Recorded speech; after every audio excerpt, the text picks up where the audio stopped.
lesões císticas do pâncreas começou-se a percebê-las com mais frequência com o advento da tomografia e da ressonância magnética. Só que, com a ascensão dessas duas técnicas de imagem, quase toda lesão cística pancreática ou peripancreática que era observada era interpretada como pseudocisto. O pseudocisto, nós sabemos que é uma complicação da pancreatite aguda em sua forma edematosa que surge após 4 semanas do episódio de pancreatite aguda. Com o passar do tempo, percebeu-se que nem toda lesão cística pancreática ou peripancreática era igual a pseudocisto e que era fundamental saber outros diagnósticos diferenciais, especialmente as neoplasias císticas pancreáticas, que no início eram interpretadas de uma forma incorreta como pseudocisto e quando ia se fazer o manejo evolutivo, percebia-se que não se tratava do pseudocisto, tá? Então, para essa diferenciação, é importante que nós criemos um bloco mental, dividindo as lesões císticas em 2 porções. De um lado, nós temos o pseudocisto, e do outro, nós temos os tumores císticos intrapancreáticos. O pseudocisto, como já falado, ele é uma complicação da pancreatite aguda. É importante a gente lembrar da classificação modificada de Atlanta, uma classificação relativamente recente, em que divide a pancreatite aguda em 2 formas. A pancreatite em forma edematosa intersticial, que é a forma mais comum e a forma mais leve, e a pancreatite necrotizante, que é mais incomum e uma forma mais grave da pancreatite aguda. A pancreatite aguda, em sua forma edematosa, nessa forma mais leve, nos primeiros dias, até 4 semanas que você tem a pancreatite, você pode ter líquido livre peripancreático, que ainda não loculou, ainda não ficou bem definido. Esse líquido a gente chama de coleções fluidas peripancreáticas. Após 4 semanas, essas coleções elas podem confluírem e podem formar uma cápsula, de modo a formar uma lesão cística homogênea peripancreática em essência e bem definida. Essa lesão a gente chama de pseudocisto. Então, o pseudocisto tem uma associação nítida e clara com o contexto de pancreatite aguda. Por isso que em pacientes que não estão com quadro de pancreatite, não tem sentido em a gente pensar em pseudocisto. Nesse contexto se abre o leque para as outras opções e aí a gente vai para os tumores císticos pancreáticos.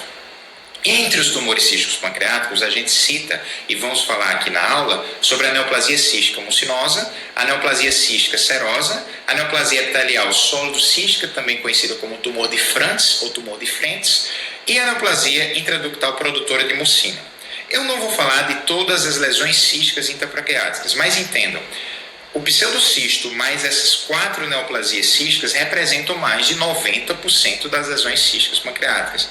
Então, sabendo bem diferenciá-las, vocês vão se dar bem, vocês vão conseguir trabalhar bem no seu dia a dia, no plantão, na sua agenda e em provas, em concursos que vocês também se submetam, tá? O pseudocisto, como já falado, ele é uma complicação da pancreatite edematosa intersticial. E com uma complicação de pancreatite, você tem que ter as alterações séricas também relacionadas à pancreatite. Portanto, em pacientes com amilase menor do que 250 unidades por ml, não tem nem sentido a gente pensar em pseudocisto, tá? O pseudocisto, nesse caso, você consegue perceber as alterações inflamatórias aqui peripancreáticas e essa lesão cística peripancreática homogênea num contexto de pancreatite edematosa, que é o bom e velho pseudocisto, tá? Falando um pouquinho de cada uma das neoplasias intrapancreáticas. Inicialmente vou falar sobre a neoplasia cística mucinosa. É uma lesão que tem um potencial maligno razoável de 50% e ela tem predileção por mulheres entre 50 a 60 anos de idade. Uma das grandes características mais típicas da neoplasia cística mucinosa é a sua localização. Ela tipicamente acomete a região do corpo e da cauda do pâncreas. E em 80% dos pacientes ela vai ter essa apresentação mais homogênea, como que unilocular. Perceba que calcificação está presente com uma certa frequência e, eventualmente, ela pode ter o aspecto multilocular também. No entanto, quais são as dicas para a gente pensar em neoplasia cística mucinosa? Uma mulher de meia idade, com 55 anos de idade, com a lesão no corpo pancreático, com aspecto cístico uni ou multilocular, com calcificações de permeio, pensar em neoplasia cística mucinosa e ficar atento porque tem um alto potencial de malignidade, tá? Então essa é a primeira neoplasia que tem que vir na nossa mente. A segunda, que é até mais comum, é a neoplasia cística serosa. A neoplasia cística serosa, diferente da mucinosa, ela tem um potencial maligno bem menor. A predileção dela também é por mulheres, só que mulheres mais idosas, e normalmente ela tem um aspecto microcístico. Esse aspecto aqui microlobulado, microcístico, que pode ter a cicatriz central e calcificações de permeio. E diferente da neoplasia cística mucinosa, a neoplasia cística serosa tem predileção pela cabeça pancreática. É óbvio que essas lesões elas podem estar localizadas em outras localizações, mas a localização mais típica é que vai ajudar a gente no raciocínio, na semiologia das lesões císticas pancreáticas. Então, pseudocisto, pensa no contexto de pancreatite. Neoplasia cística mucinosa, mulher de meia idade com a lesão cística normalmente homogênea, uniloculada, com calcificação na região do corpo e cauda pancreáticas. A neoplasia cística serosa, a gente já pensa na cabeça pancreática, uma lesão que parece até com aspecto em favo de mel, microcística, que pode ter cicatriz central e calcificações de permeio numa mulher mais idosa, uma mulher de 70 a 80 anos de idade. Temos também a neoplasia cística, a neoplasia epitelial sólido-cística, também conhecida como neoplasia sólida papilar ou até tumor de Frentz. Essa neoplasia ela é mais incomum, ela tem um bom prognóstico, apesar da aparência dela, quando você olha à primeira vista, ser um pouquinho mais feiosa, e ela tem uma grande característica, ela é mais típica de mulheres jovens. Como mnemônico, você pode pensar o seguinte: apesar de ter um aspecto feio, tumores em pacientes jovens normalmente têm um melhor prognóstico. Então, o tumor de Frantz, a neoplasia epitelial sólido-cística, ela tem um melhor prognóstico. Tem essa predileção por mulheres e a localização típica dela é a cauda pancreática. Na cauda pancreática a gente vai ver essa lesão que muitas vezes atinge grandes dimensões e, como o próprio nome já diz, ela tem componente sólido e cístico, pode ter septos, pode ter componente de hemorragia intratumoral e até calcificações. Mas se você vislumbrar uma lesão como essa numa paciente de 35 anos, por exemplo, na cauda pancreática, poxa, provavelmente não é uma neoplasia maligna de alto grau, provavelmente é uma neoplasia epitelial sólido-cística, a gente tem um tumor de Frantz, tá? Dentro das neoplasias císticas pancreáticas, eu costumo separar a neoplasia intraductal produtora de mucina. Por quê? O cistoadenoma seroso, a neoplasia cística serosa, a neoplasia cística mucinosa e o tumor de Frantz são mais comuns em mulheres.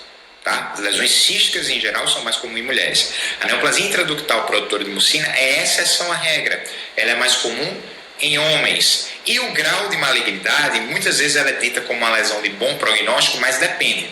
O grau de malignidade dela está relacionada com o envolvimento do ducto pancreático principal, porque essa é a grande característica da neoplasia intraductal produtora de mucina. Ela tem esse aspectozinho aqui, muitas vezes lobulado, às vezes pode ser até microlobulado e confundir um pouquinho com a neoplasia cística serosa. Só que, diferente da neoplasia cística serosa, às vezes quando ela fica grande e até confunde com a neoplasia cística mucinosa, ela tem uma comunicação ductal pancreática. E se essa comunicação é com o ducto pancreático principal, não com os ramos pancreáticos, aí sim você tem uma propensão maior à malignidade. Claro que se essa lesão for maior, se uma lesão for maior do que 3 centímetros, ou se tiver nodulações internas, também são fatores de risco aumentados para a malignidade. Então, nosso raciocínio, se a gente for pensar especificamente em relação a sexo, nós temos, acometendo o sexo feminino, nós temos a lesão que acomete pacientes na faixa etária de 20 a 40 anos, aquela que acomete as mulheres de meia idade de 50 a 60 anos e aquela que acomete as mulheres de 70 a 80 anos mais idosas. De 20 a 40 anos, a gente tem o tumor de Frantz. Entre 50 a 60 anos, a neoplasia cística mucinosa. E entre 70 e 80 anos, a gente tem a neoplasia cística serosa. Isso é uma forma semiológica de tentar diferenciar essas condições.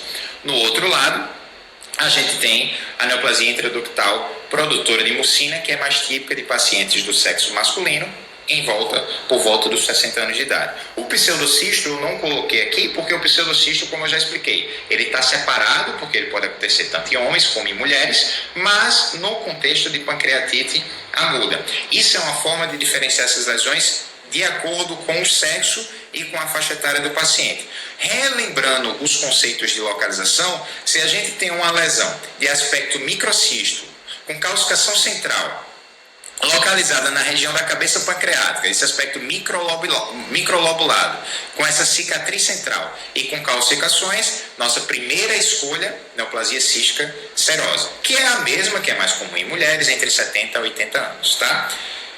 Se você tem uma lesão homogênea ou macrocística com calcificações tipicamente observada no corpo e na cauda pancreáticas, mais comum em mulheres entre 50 e 60 anos, a gente tem a neoplasia cística mucinosa.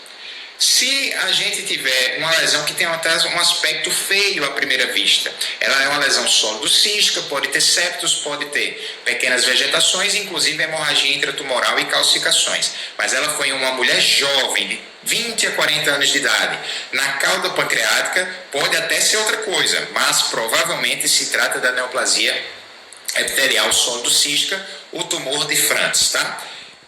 E se a gente tiver uma lesão mais típica em homens com comunicação ductal, nítida comunicação ductal, aí a gente já pensa na neoplasia intraductal produtora de mucina. É óbvio que, como eu já expliquei, existem outras lesões císticas pancreáticas, além das lesões citadas. Mas, sabendo essas, a gente vai estar com conhecimento de mais de 90% dos casos de lesões císticas pancreáticas. Então, espero que esses conceitos tenham ficado bem firmes na cabeça de vocês.